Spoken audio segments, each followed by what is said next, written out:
하나님의 비전. 지난주에 이어서 오늘 두 번째 시간입니다. 하나님께서 우리에게 비전을 주시는 분이심을 믿으십니까? 우리에게 꿈을 주시고 우리에게 소망을 주시고 우리 앞길을 잘 인도해 주시는 분이심을 믿으십니까? 지난주에 우리가 함께 나눠본 거 잠깐 살펴보면 우리가 비전이 뭡니까? 라는 질문들을 참 많이 받는데 어느 날부터 이 질문이 정말 우리 크리스찬들의 소명 찾기 그리고 삶의 의미 찾기, 목적 찾기로 이렇게 많이 공유가 되었지만 첫 번째 제가 지난주 말씀드린 것처럼 비전이 잘 보이지 않는다라는 데 있죠. 막막하죠. 그런데 아브라함은 그 막막한 가운데 하나님의 음성을 들었고 그 말씀의 지시대로 갈 바를 알지 못하고 믿음의 여정을 떠나게 되었습니다. 두 번째 살펴본 게 무엇입니까? 하나님을 온전히 신뢰하라는 거예요. 그 말씀하신 분이 하나님이기 때문에 우리 하나님을 신뢰할 만하신 분이라는 거죠. 당시 말씀을 받았던 자식 없는 아브라함에게 너의 자식이 하늘의 별과 같이 땅에 바다의 모래와 같이 해주겠다라는 그 약속을 하셨고 하나님은 신실하게 그 약속을 지켜나가신 것을 역대상의 족보를 통해서 제가 여러분들에게 말씀을 드렸는데 그렇기 때문에 하나님의 비전이 지금 당장 보이지 않는다고 할지라도 하나님의 말씀이 들려지는 이 자리에서 온전히 신뢰하기 시작할 때 그 끝은 아름다울 것이다. 믿으시면 아멘. 그래서 오늘 두 번째 시간은 세 가지 살펴보는데요. 우리 2020년 1월 베스트셀러 중에 세 가지가 있더라고요. KBS 보도본부 경제부장인 박종훈이라는 분이 쓴 2002 부의 지각변동이라는 책이 있고요.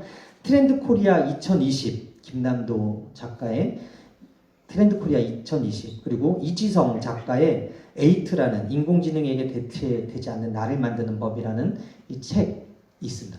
세 권 중에 한 권이라도 읽어보신 분?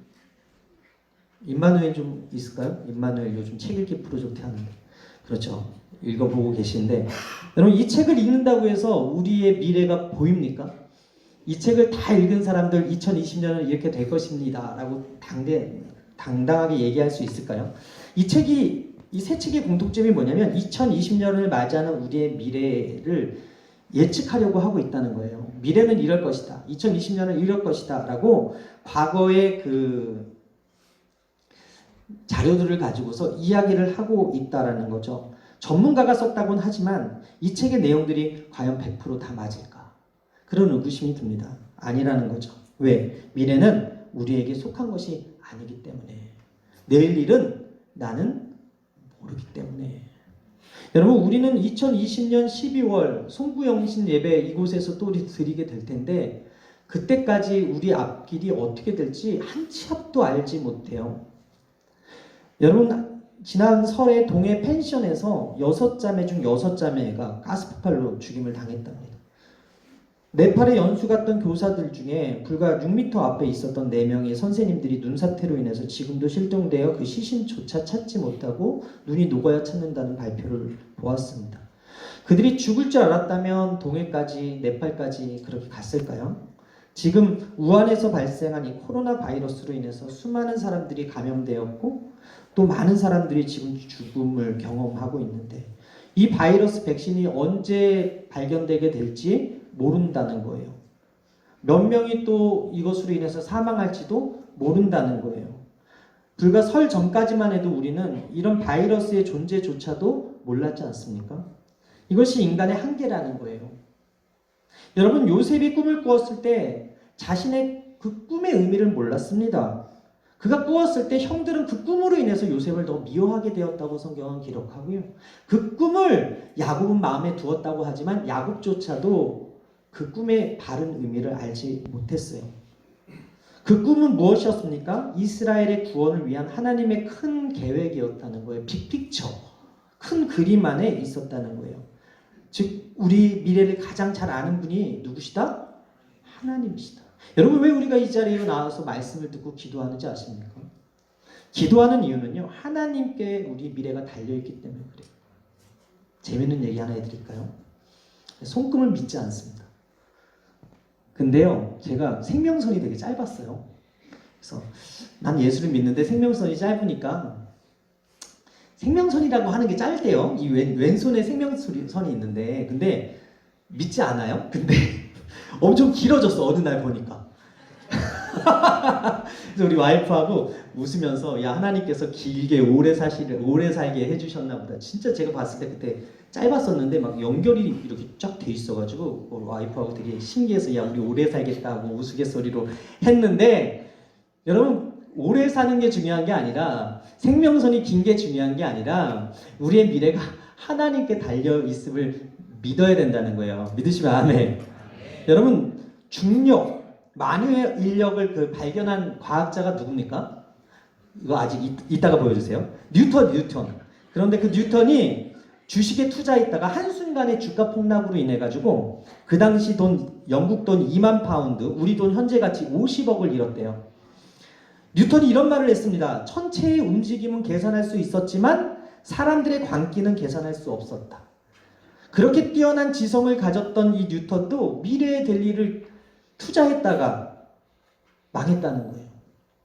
예수님은요, 한치 앞을 모르는 그 인생에게, 그 앞이 어떻게 될지도 모르면서 살아가는 그 인생들에게 어리석은 부자 비유를 통해 교훈하셨거든요. 누가복음 12장 16절 이하입니다. 우리 함께 읽을까요? 시작. 또 비유로 그들에게 말하여 이르되 한 부자가 그 발에 소출이 풍성하며 심중에 생각하여 이르되 내가 곡식 쌓아둘 곳이 없으니 어찌할까 하고 또 이르되 내가 이렇게 하리라. 내 곡간을 헐고 더 크게 짓고 내 모든 곡식과 물건을 거기 쌓아두리라. 또 내가 내 영혼에게 이르되 영혼아 여러 해 쓸 물건을 많이 쌓아두었으니 평안히 쉬고 먹고 마시고 즐거워하자 하리라 하되 하나님은 이르시되 어리석은 자여 오늘 밤에 내 영혼을 도로 찾으리니 그러면 내 준비한 것이 누구의 것이 되겠느냐 하셨으니. 오늘 우리가 사는 세상은 해마다 더 큰 곡간을 늘려보자는 게 꿈이에요. 늘 나라는 경제 성장 몇 % 이거를 잡죠. 곳곳에서 더 큰 곡간을 짓기 위한 공사의 소음으로 진동해요. 여러분 재개발을 하는 곳에 가보면 더 큰 집을 지어주겠다, 더 좋은 집을 지어주겠다는 약속을 하고 실제로 그곳에 있는 사람들, 원주민들을 다 내보내고 큰 집을 지어줍니다. 그래서 그 아파트는 엄청 비싸지고 있죠. 그 아파트 값이 천정부지인데 모든 국가나 기업과 병원이나 대학이나 NGO 등 성장이 목표라는 거예요. 정치는 또 어떻습니까? 권력 장악하려고 혈안 아닙니까? 반대를 위한 반대를 하고 있지 않습니까? 비전이 없는, 앞이 보이지 않는 인생은요, 보이는 권력을 취하려고 합니다. 보이는 인기를 가지려고 합니다. 보이는 재물을 더 원합니다. 여러분 그래서 막막한 인생이라는 말을 하는데 한치 앞도 모르면서 영혼을 찾는 그 하나님은 알지 못하면서 보이는 것에 급급하며 살아가는 인생들이 너무나 많이 있다는 거예요. 그런 인생에게 하나님 뭐라 그래요? 오늘 밤에 내 영혼을 도로 찾으리니 그러면 내 준비한 것이 네 것이 되겠느냐. 누가복음 12장 5절에 마땅히 두려워할 자를 내가 너희에게 보이리니 곧 죽인 후에 또한 지옥에 던져넣는 권세 있는 그를 두려워하라. 내가 참으로 너에게 이르노니 그를 두려워하라는 말씀이 있거든요. 여러분 하나님의 사람은 어떤 사람입니까? 하나님의 비전 받은 사람, 하나님의 사람들은요 미래를 궁금해하면서 곡간을 크게 짓는 사람이 아니라 하나님을 두려워하고 말씀에 따라서 과감히 하나님의 말씀에 떨어지면 떠남을 준비하는 사람들이에요. 탐심으로 사는 삶이 아니라 믿음으로 오늘을 살아내는 삶, 그 삶을 하나님께서 기뻐하시고 그런 사람들을 쓰신다는 거예요. 히브리서 11장 8절 함께 읽겠습니다. 시작. 믿음으로 아브라함은 부르심을 받았을 때 순종하여 장래의 유업으로 받을 땅에 나아갔어. 하나님은 아브라함 부르실 때 장래의 유업을 주셨다고 기록합니다. 아브라함이 하나님으로부터 분명한 인생의 청사진을 받았다는 거예요. 오늘 제자들이요 예수님이 부르실 때 나를 따르라고 이야기할 때는요 그 따르라는 것에 확실한 그 말씀은 내가 너의 인생을 책임져 줄게가 포함이 되어 있는 거예요.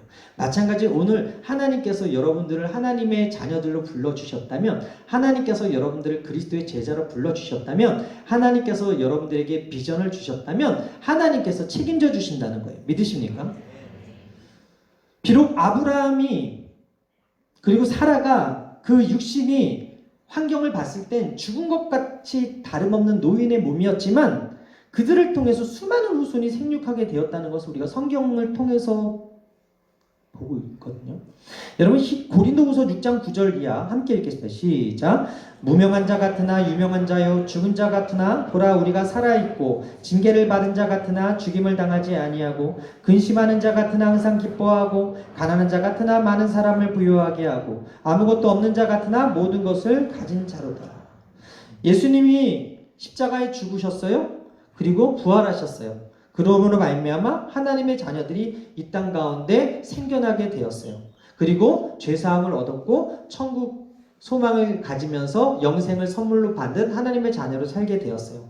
여러분 기독교는 신비주의는 아닙니다. 그러나 역설적이게 신비가 있습니다. 마찬가지 하나님의 비전도 세상의 비전과는 다른 역설과 신비가 있어요. 첫 번째 따라하겠습니다. 하나님의 비전은 퍼즐과 같다. 8절 함께 읽겠습니다. 시작. 믿음으로 아브라함은 부르심을 받았을 때 순종하여 장래의 유업으로 받을 땅에 나아갈새 갈 바를 알지 못하고 나아갔으며. 여러분 모자이크 퍼즐 해보셨는지 모르겠어요. 8조각 맞추기 쉽죠. 그런데 이 조각이 막 120피스, 1200피스가 되면 이게 정말 어려워요. 그래서 저는 하지 않아요. 여러분 레고 하시나요? 레고가 이렇게 아빠하고 해주면 좋다 그러는데 전 레고 맞추는 게 너무 힘들어서 못하겠어요. 이게 어려워요. 어려워. 그래서 저는 안 하거든요. 근데 하나님이요 우리의 수준을 아세요. 결코 우리에게 무리한 퍼즐을 인생의 퍼즐을 주지 않으세요. 그 사람의 믿음의 분량에 맞게 인생의 퍼즐을 허락하신다는 거죠. 고린도전서 10장 13절 함께 읽겠습니다. 시작. 사람이 감당할 시험 밖에는 너희가 당한 것이 없나니 오직 하나님은 미쁘사 너희가 감당하지 못할 시험당함을 허락하지 아니하시고 시험당할 즈음에 또한 피할 길을 내사 너희로 등이 감당하게 하시느니라. 시험 안 하시면 좋겠어요. 그런데 시험하세요. 가끔 어려운 문제 안 주셨으면 좋겠어요. 그런데 어려운 문제도 허락하세요.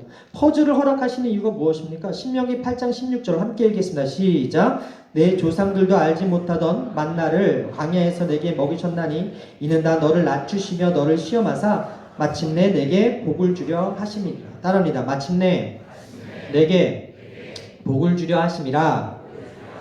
광야 인생을 사는 우리에게 시험이라는 퍼즐을 주실 때가 있고 어려운 고난이라는 퍼즐을 허락하실 때도 있지만 결국 마침내 복을 주기 위해서 주시는 것이다라는 거예요. 우리 모두에게 하나님께서 시간이라는 퍼즐을 주셨습니다. 장래의 유업이라는 비전을 주셨습니다. 그런데 하나씩 주시는 그 시간의 퍼즐, 미래의 퍼즐이 무슨 의미인지 잘 모르고 우리는 그 시간의 속에서 갇혀서 살아가요. 다윗에게 기름 부어 주셨는데 그 다윗이 바로 왕권을 받지 못했잖아요. 요셉에게 꿈을 주셨는데 그 요셉이 바로 총리가 되지 않았던 것 같아요. 마찬가지 오늘이라는 시간을 하나님께서 동일하게 믿는 자나 믿지 않는 자에게 똑같이 주시는데 어떤 사람은 이 시간을 게으르게 쓰고 어떤 사람은 이 시간을 치열하게 쓰는데 방향도 중요하다라는 거죠. 그리고 그 시간의 활용도 중요하다라는 거죠. 그리고 그 시간을 얼만큼 하나님의 영광과 하나님의 나라를 위해서 쓰고 있느냐도 중요하다라는 것입니다. 여러분, 하나님은 우리에게 완성된 그림을 보여주지 않아요. 우리가 그래서 막막할 때가 있어요. 우리가 흔히 빅픽처라고 하는 큰 그림이라고 하는 말을 하는데 오늘 내게 주어주신 그 퍼즐, 그 큰 그림을 막막해서 보이지 않아요. 그냥 일부분만 보일 뿐. 그래서 하나님이 주신 이 하루라는 조각을 우리가 잘 맞추며 살아가야 된다는 거예요. 그 조각이 막 흩어져 있고 풀기가 되게 어렵기 때문에 이 조각을 받은 우리가 어떻게 살아야 되겠습니까? 하나님은 모세에게 하나님 자신을 다 보여주지 않으셨어요. 떨기나무에 타지 않은 불로 나타나신 하나님이 당신의 이름을 가리키죠. 스스로 있는 자. 야훼라는 이름을 가르쳐 주셨지만 하나님은 한 번에 짧고 굵은 그 대재앙으로 애굽을 치지 않으시고 10번의 재앙으로 나누어서 하나님의 일을 이루셨어요. 그리고 홍해를 가르시는 사건, 그리고 광야에서 메추라기, 그리고 만나, 그리고 반석에서 물이 나는 이런 사건들을 통해서 하나님이 어떤 하나님이신지를 보여주셨는데 출애굽기 9장 16절에 그 이유가 나옵니다. 함께 읽을까요? 시작. 내가 너를 세웠음은 나의 능력을 내게 보이고 내 이름이 온 천하에 전파되게 하려 하셨습니다.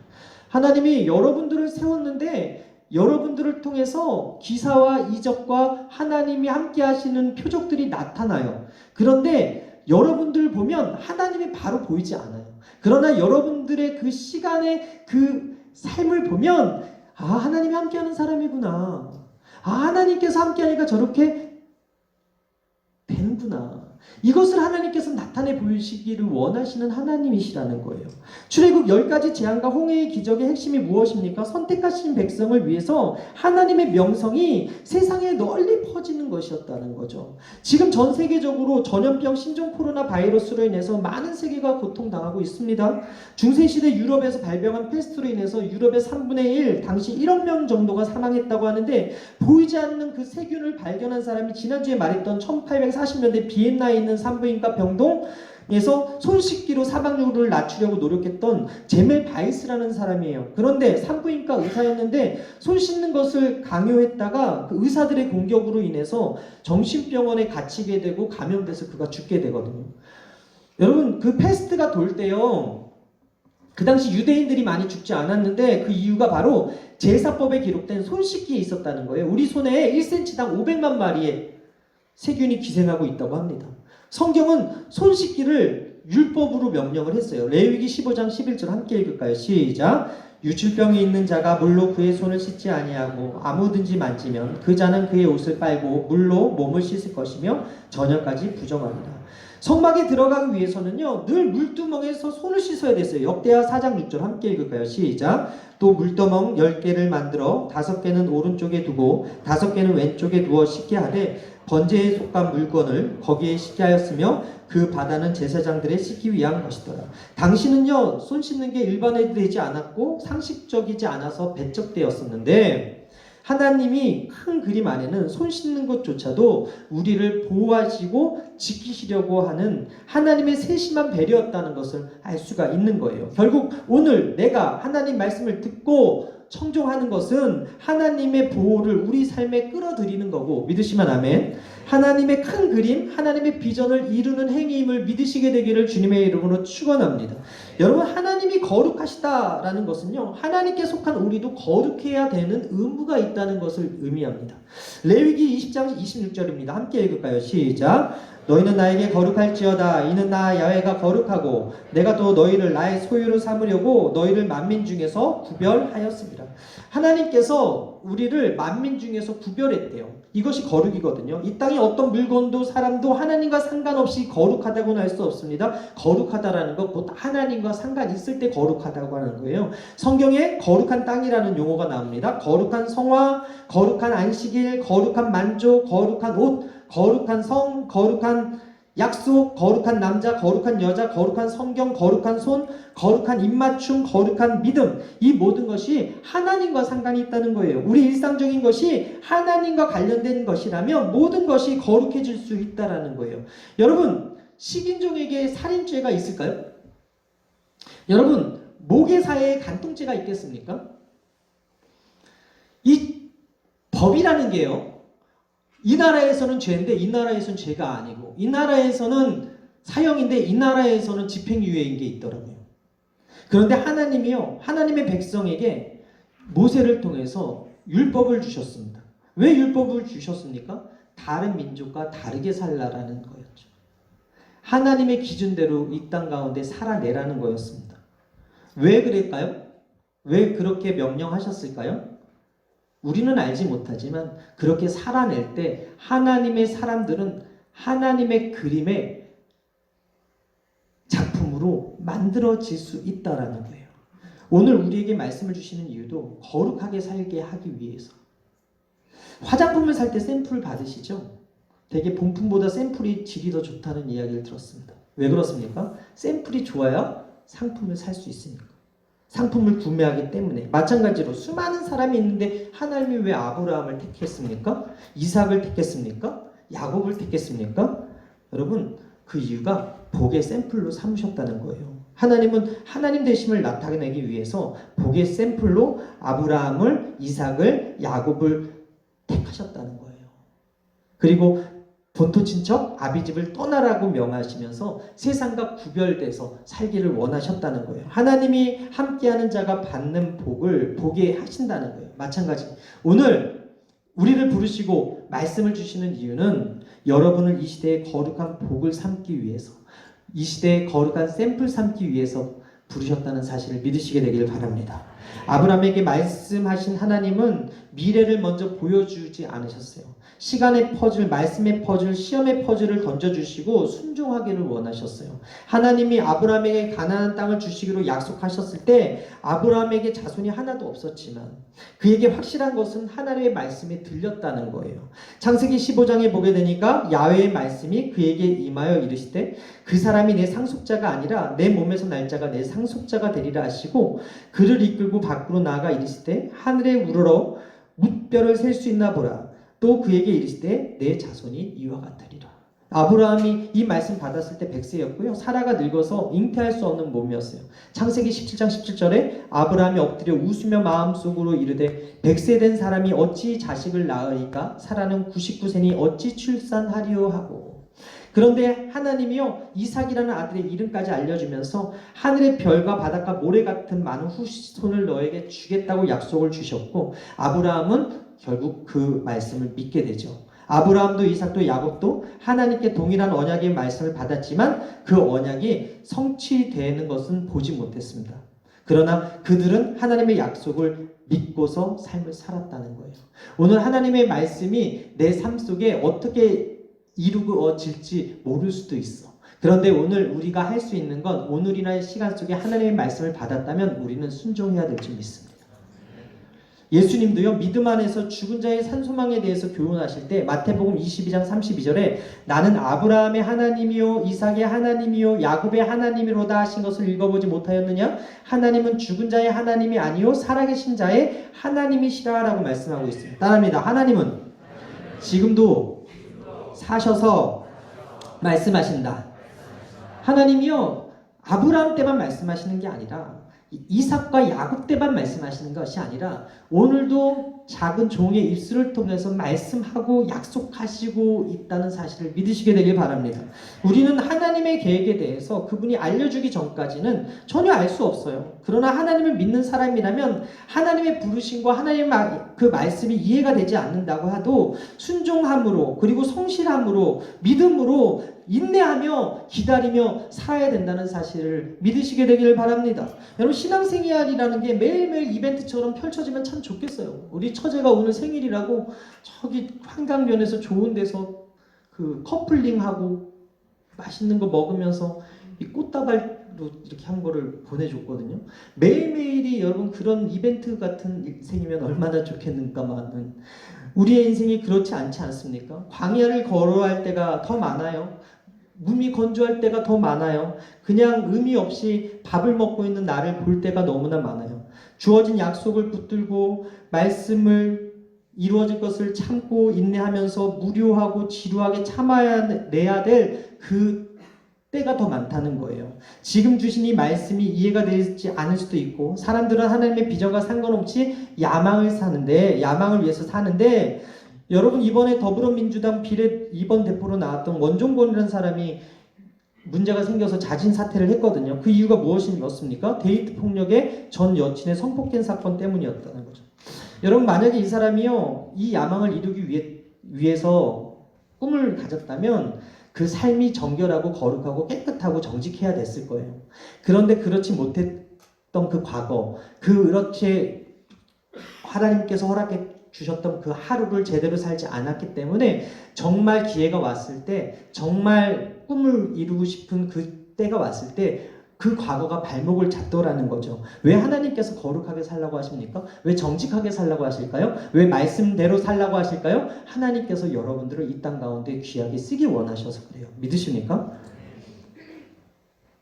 하루하루 주어진 그 시간과 하루하루 주어진 하나님이 나를 향한 그 퍼즐이 있는데 그 시간이 나를 위해서 그리고 내 욕심과 탐심과 야망을 위해서 잘못 쓰다 보면 결국 그것이 내 인생의 발목을 잡을 때가 있다라는 거예요.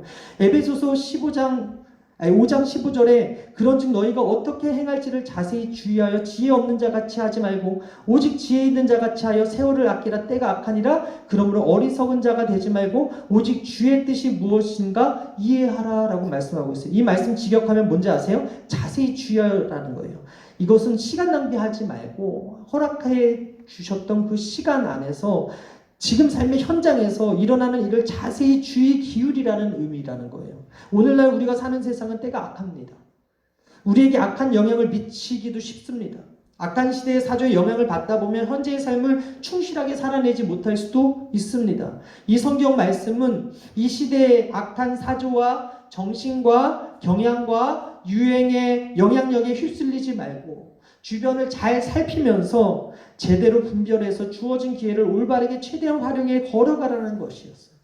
여러분, 아브라함의 종 엘리에섹이 이삭의 배우자를 찾으러 갔을 때 리브가를 만난 이후에 그 엘리에섹이 하나님께 감사 기도하는 장면에서 아브라함이 어떤 사람인지 보여지는데 창세기 24장 27절 함께 읽을까요? 시작. 이르되 나의 주인 아브라함의 하나님 야훼를 찬송하나이다. 나의 주인에게 주의 사랑과 성실을 그치지 아니하셨사오며 야훼께서 길에서 나를 인도하사 내 주인의 동생 집에 이르게 하셨나이다. 여러분, 아브라함이 성실한 사람이었어요. 그리고 사랑이 많은 사람이었어요. 하나님의 비전은 퍼즐과 같이 숨겨져 있지만 하나님의 꿈과 하나님의 약속은 사랑과 성실로 오늘 하루를 살아내는 사람들에게 임하게 된다는 사실을 믿으시게 되기를 바랍니다. 그런데요, 이 아브라함도요, 말씀을 받은 이후에 하갈이라는 그 대책을 세웠지 않습니까? 우리 삶에서 하나님의 말씀이 아닌 사람의 대책이 나타나기 시작할 때 그때부터 문제가 생기는 거예요. 우리가 후회스러운 과거를 가졌다고 해서 그것을 바꾸지는 못해요. 내일 일을 염려한다고 해서 미래의 일을 자신의 마음대로 통제할 수도 없어요. 우리는 단지 오늘을 살아갈 뿐이거든요. 지금 여기를 어떻게 살 것인가, 이것만큼은 우리가 선택할 수 있거든요. 내가 정확하게 하루하루 어떤 사건이 일어날지는 몰라도 어떤 사건이 일어나도 전능하신 하나님께서 나를 유익한 길로, 바른 길로, 거룩한 길로, 승리하는 길로 인도하신다는 사실을 여러분 믿으시게 되기를 주님의 이름으로 축원합니다. 그 사실 알고 믿는다면 여러분들은 하나님의 비전 받은 사람이라는 거예요. 두 번째, 따라합니다. 하나님의 비전은 하나님의 눈으로 보는 것이다. 8절의 믿음으로, 9절의 믿음으로, 10절에 하나님이 계획하시고 지으실 터가 있는 성을 바라보았다. 아브라함이 그렇게 고백합니다. 아브라함은요, 하나님의 눈으로 미래를 보는 눈이 있었어요. 하나님의 부르심이 있는 사람들은요, 하나님의 눈으로, 하나님의 프레임으로 보는 거예요. 빨간 안경을 쓰면 빨갛게 보이듯이, 파란 안경을 쓰면 파랗게 보이듯이 하나님이 주시는 말씀의 거울을 통해서 세상을 바라볼 때 영혼은 궁휼히 여기고 구원받아야 될 영혼으로 보이게 되는 것이고, 돈은 하나님의 나라를 위해서 써야 될 물질로 보게 되어지는 거예요. 여러분, 상어가요, 물속에 1km밖에 먹잇감의 움직임을 감지할 수 있는 이유가 뭔지 아십니까? 봐서가 아니래요. 눈이 좋아서가 아니래요. 우리가 영화 보면 조수의 눈을 막 찌르잖아요. 걔는 눈으로 움직이는 게 아니라 청각으로 움직인다고 합니다. 상어가 제대로 듣지 않고 눈에 보이는 대로 먹으려고 하면 절대 먹이를 먹을 수가 없다고 합니다. 저는 이걸 보면서 우리도 마찬가지다. 아무것도 보이지 않는 인생 속에서 하나님의 음성을 들을 때 비로소 하나님이 보이고, 아무것도 들리지 않는 그 상황 속에서도 하나님의 음성이 들리는 곳을 찾아가면 하나님께서는 반드시 하나님의 말씀을 통해서 내 길을 인도해 주실 것이다. 저는 그 사실을 믿습니다. 여러분, 다이어트를 실패한 사람 중에 나는 물만 마셔도 살이 쪄 라고 하는 사람이 있는데, 자세히 보면 그 사람은 물만 마시는 것이 아니라 앞에서 볼 때만 물을 마시는 사람인 거거든요. 비전이 생기면 우리 가운데 늘 갈등이 생겨요. 하나님을 위한 비전을 이루고자 하는 그것과 내 정욕의 싸움이 생겨요. 그래서 자기 욕망과 편안함에 꿈을 잃어버리고 쓰러지는 사람이 있어요. 하지만 비전을 가진 자들은 그 싸움을 이겨내게 됩니다. 히브리서 12장 2절에 믿음의 죄요 또 온전하게 하시는 이인 예수를 바라보자 그는 그 앞에 있는 기쁨을 위하여 십자가를 참사 부끄러움을 개의치 아니하시더니 하나님 보좌 우편에 앉으셨느니라. 여러분, 하나님이 여러분을 향한 선하신 계획이 있습니다. 하나님이 여러분을 향한 이 땅에서 이루실 큰 빅픽처가 있어요. 근데 그게 노력이 필요하고 인내가 필요하고 힘들어. 그러나 우리가 어떻게 기도합니까? 하나님, 저에게 비전이 생겼으니 더 이상 어려움이 생기지 않게 해주세요. 그렇게 기도하지 않지 않습니까? 하나님, 내가 비전이 생겼으니 십자가를 지겠습니다. 그렇게 기도하죠? 그렇게 기도 안 해요? 하나님은 어려운 시기를 지나갈 때마다 그 사람과 함께 있어서 비전의 사람으로 만들어 가신다는 거예요. 믿으시면 아멘. 요셉은 애굽으로 강제로 팔려왔지만 결코 그 삶이 순탄하지 않았어요. 그러나 나중에 형들을 보고 뭐라고 얘기합니까? 당신들이 나를 헤아려 하시나 하나님이 그것을 선으로 바꾸사 오늘과 같은 많은 백성의 생명을 구원하게 하시었다. 나에게 고난이 없었으면 좋겠어요. 비전을 주시고 말씀을 주시고 훈련 안 해주셨으면 좋겠어요. 시험 안 주셨으면 좋겠어요. 그런데 훈련도 있고 시험도 있고 비전 받은 사람들이 엄청 어려워요. 8피스 주는 사람이 있고 30피스 주는 사람이 있고 1200피스 던져주는 사람이 있다니까요. 그 비전을 맞춰가는데 어려운 길로 하나님께서 인도하시는 사람이 있더라니까요. 그러나 마침내 그 사람들을 하나님께서 쓰시고자 그런 길로 인도하시더라는 거예요.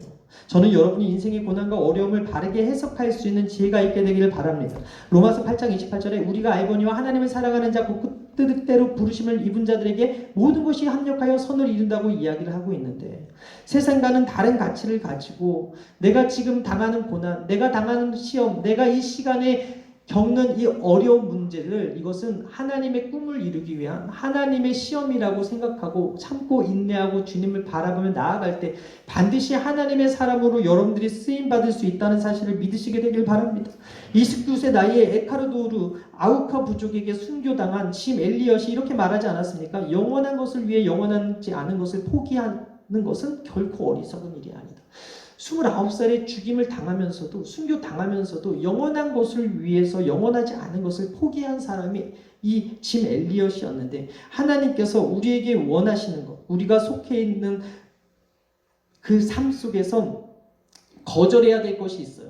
견뎌할 것이 있어요. 그리고 잊지 말아야 할 것이 있어요. 그리고 순종해야 될 것이 있어요. 우리도 하나님의 비전에 눈을 지닌 사람이 될 때 넉넉히 이기고 감당하며 승리하게 됨을 믿으시게 되기를 주님의 이름으로 축원합니다. 마지막입니다. 비전 따라합니다. 비전이 아닌 하나님이 보여야 한다. 하나님이요, 여러분 보였으면 좋겠는데 안 보여요. 그러니까 약속을 받은 이 아브라함도 어떤 실책을 하냐면 엘리에셀을 양자 삼으려고 그랬어요. 그러니까 하나님이 뭐라 그러는지 아십니까? 창세기 15장 3절에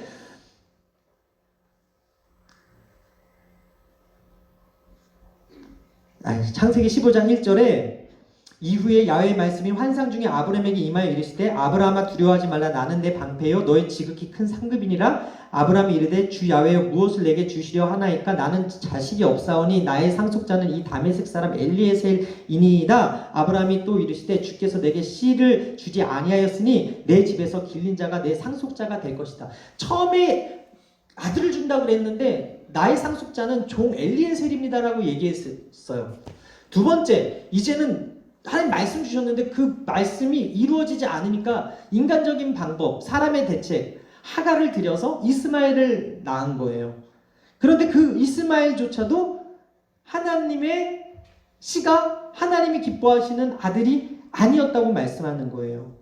그러면서 하나님이 뭐라 그래요? 내가 너의 지극히 큰 상급이다 라고 얘기해요. 아브라함이 기대하는 것은 아들 낳는 것이었기 때문에 아들에 집중했는데 하나님은 내가 너의 큰 상급이야 라고 이야기하고 있어요. 어느 목사님이 주일 설교에 야훼는 나의 목자신 내게 부족함이 없으리로다 라는 그 본문을 잡고서 야훼는 나의 목자신이 내가 부족함이 없다 라는 그 설교를 하려고 했는데 그 주보 인쇄하시는 분이 물어봤대요. 야훼는 나의 목자신이 맞나요? 그러자 목사님이 야훼는 나의 목자신이 그렇지 그거면 됐지로 그렇게 얘기를 했대요. 그랬더니 진짜 인쇄가 뭐라고 됐냐면 야훼는 나의 목자신이 그렇지 그거면 됐지. 근데 그거를 보고서 큰 은혜를 받았다는 예화가 있지 않습니까? 하나님의 비전이 그건 거예요. 하나님을 보고 야훼는 나의 목자시니 내게 부족함이 없으리다. 그렇지. 그거면 됐지. 이런 고백을 받기 원하신다는 거예요. 미국에서 어느 재벌 회장님이 크리스마스 때 고아원 아이들을 백화점에 데려가서 장난감 코너에서 다 고르라고 했을 때 어떤 아이가 고르지 않고 회장님 옆에 있었대잖아요. 너는 왜 안 고르니? 라고 물어보니까 저는 회장님이 좋아서요. 그래서 얘를 양자 삼았다고 하는 예화도 있지 않습니까? 여러분, 하나님 한 분이면 다 되는 거예요. 믿으십니까? 야훼가 나의 목자시면 다 되는 거예요. 믿으십니까? 하나님의 비전은요, 우리가 하나님을 상급 삼는 거예요. 하나님의 비전 삼는 거예요. 상황을 바라보지 말고 하나님 바라보라는 거예요. 그런데도 사라가 믿지 못하고 아브라함의 첩 하갈을 통해서 아들을 얻고자 할 때, 여러분 한번 생각해 보십시오. 아브라함이 하갈을 통해서 애를 낳았을 때 동네 사람들이 뭐라 그랬을까요? 아브라함 대단하네. 아직 젊네. 나이 어린 여자랑 결혼했네. 능력 좋네. 이런 얘기 들었겠죠. 그곳에 하나님이 계시나요? 하나님이 높아졌나요? 절대 인간적인 방법을 썼을 때 하나님이 높아지지 않더라는 거예요. 하나님의 이름이 나오지 않더라는 거예요. 사람에 대한의 문제가 뭡니까? 하나님이 보이지 않는다는 거예요. 하나님의 임재가 경험되어지지 않는다는 거죠. 여러분 인생에 최선을 다해 사는 것보다 중요한 게 하나님의 임재가 여러분 삶 가운데 나타나기를 기도하게 되길 바랍니다. 모세가 지팡이 든 손을 들자 홍해가 갈라졌고, 여호수아가 기도하니까 해가 멈추었고, 기드온의 300용사로 미디안의 13만 5천 명이 죽었고 도망갔고, 히스기야가 기도하니까 아수르의 사내립 군대 18만 5천 명이 하루아침에 죽었고, 예수님의 초라한 12제자가 전세계 복음화의 씨앗이 되었고, 괴수였고 죄수였던 그 사도 바울이 이방인의 사도가 돼서 신약성경의 3분의 1을 기록하였어요. 이것이 인간의 능력으로 되는 것이 아니라 하나님이 함께 하셔서 된 일이라니까요. 히브리서 11장 1절에 믿음은 바라는 것들의 실상이요 보이지 않는 것들의 증거라고 했는데, 하나님의 임재가 있는 사람은 믿음의 증거가 나타나는 사람이라는 거예요. 그래서 저는 바라기는 여러분들이 보이는 세상 따라가지 말고 보이지 않지만 살아계신 그 하나님을 따라갔으면 좋겠습니다. 내 눈에는 더디고 불가능해 보여도 마침내 역사를 이루시고 내 미래를 책임지실 분은 하나님이시라는 것을 믿으시게 되길 바랍니다. 빌립보서 1장 20절에 살든지 죽든지 내 몸에서 그리스도가 존귀하게 되려 하려 하나이니라고 고백했던, 평생을 달려갔던 사도 바울의 고백, 오직 예수 나의 삶은 하나님이 이루셨습니다라는 이 고백이 여러분들의 고백이 되길 바랍니다. 십자가에 달렸던 그 우평 강도가 예수님으로부터 어떤 음성 들었습니까? 오늘 내가 나와 함께 낙원에 있겠다. 여러분 그거 하나면 끝나지 않습니까? 이것이 우리의 비전이 되어야 되지 않습니까? 하나님 한 분이면 충분합니다. 저는 오늘 그 하나님 만나는 여러분 됐으면 좋겠습니다.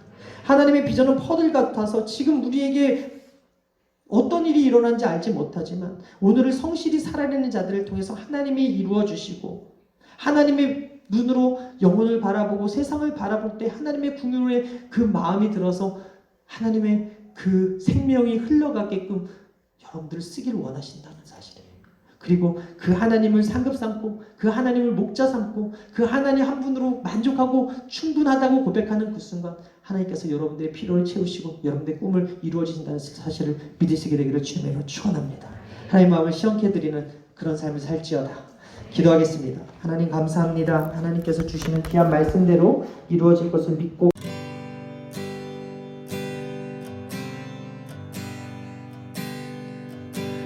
주께서 다스리네 내 삶을, 주께서 다스리네 내 삶을, 주께서 일하시네 지금도 주께서 일하시네 내 삶에 주께서 다스리네 내 삶을, 주께서 다스리네 내 삶을, 주께서 일하시네 지금도 주께서 일하시네 내 삶에 주님만 의지해요. 주님만 의지해요. 주님만 의지해요. 주님만 의지해요. 예 주님 주님만 의지해요. 주님만 의지해요. 주님만 의지해요. 예 주님 주께서 다스리네. 주께서 다스리네. 내 삶을 주께서 다스리네. 내 삶을 주님은 일하십니다. 지금도 주께서 일하시네. 지금도 주께서 일하시네. 내 삶에 우리 함께 주님을 의지합시다. 주님만 의지해요. 더욱더 주님만 의지해요. 오직 주님만 의지해요. 예 주님 예 주님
us. The reality is that our God is working all over the world. 주님은 내 삶에, 우리 삶에뿐만 아니라 온 세계 가운데 일하고 계십니다. Jesus is building his church from every tribe and nation. 그리스도께서는 모든 민족과 모든 방언, 민족, 열방 가운데 주님의 몸된 교회를 세우고 계십니다. And God has called us his own. 주님께서는 우리를 자기 것이라고 선포하셨습니다. Jesus prayed that we would be one with each other as he is one with the Father. 그리스도께서는 이 세상에 계실 때 아버지와 자신이 하나인 것처럼 우리도, 그분을 따르는 우리도 하나 되게 하소서라고 기도하셨습니다. That we would be one with each other 우리는 하나가 되어야 합니다. as he is one with the Father. 그리스도께서 아버지와 하나이신 것처럼 말입니다. Listen to these words from Romans chapter 15. 로마서 15장 5절에서 6절은 이렇게 말하고 있습니다. 이제 인내와 위로의 하나님이 너희로 그리스도 예수를 본받아서 서로 뜻이 같게 하여 주사 한 마음과 한 입으로 하나님 곧 우리 주 예수 그리스도의 아버지께 영광을 돌리게 하려 하노라. 아멘.